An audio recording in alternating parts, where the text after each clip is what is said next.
ನೀವಿದನ್ನ ನಂಬ್ತಿರೋ ಇಲ್ವೋ ಗೊತ್ತಿಲ್ಲ, ಆದ್ರೆ ಇದು ನಿಜಕ್ಕೂ ಕಥೆಯಲ್ಲ. ಅಹಮದಾಬಾದ್ ಏರ್ ಇಂಡಿಯಾ ವಿಮಾನ ಅಪಘಾತದಲ್ಲಿ ಬದುಕಿ ಉಳಿದ ರಮೇಶ್ ವಿಶ್ವಾಸ್ ಕುಮಾರ್ ಅನ್ನೋ ಜೀವಂತ ಸಾಕ್ಷಿಯ ಮಾತುಗಳಿವು.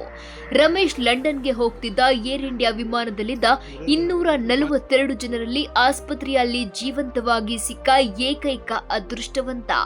ನಾನು ಎಚ್ಚರವಾದಾಗ ಸುತ್ತಲೂ ಬರೀ ಶವಗಳು ಬಿದ್ದಿದ್ವು. ನನಗೆ ಎದೆ ಒಡೆದಂತಾಯ್ತು. ಭಯದಿಂದ ಎದ್ದು ಓಡಲು ಶುರು ಮಾಡಿದೆ ಅಂತ 40 ವರ್ಷದ ರಮೇಶ್ ವಿಶ್ವಾಸ್ ಕುಮಾರ್ ಹೇಳುವಾಗ ಕೈಗಳು ನಡುಗ್ತಿದ್ವು. ಟೇಕ್ ಆಫ್ ಆದ 30 ಸೆಕೆಂಡ್ ಅಷ್ಟೇ ಆಗಿತ್ತು ಅನ್ಸುತ್ತೆ. ದೊಡ್ಡ ಶಬ್ದ ಬಂತು. ಆಮೇಲೆ ವಿಮಾನ ನೆಲಕ್ಕೆ ಬಡಿದು ಬಿಡ್ತು.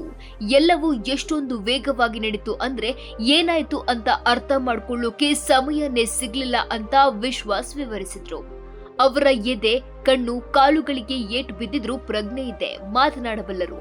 ಅಹಮದಾಬಾದ್ ಸಿವಿಲ್ ಆಸ್ಪತ್ರೆ ಸಾಮಾನ್ಯ ವಾರ್ಡ್ನಲ್ಲಿ ಪತ್ರಕರ್ತರು ಮಾತಾಡಿಸಿದಾಗ ಆ ಭಯಾನಕ ದೃಶ್ಯವನ್ನ ಮರಳಿ ನೆನಪಿಸಿಕೊಳ್ತಿದ್ದಾಗ ಅವರ ಮಾತುಗಳು ತೊದಲ್ತಿದ್ವು.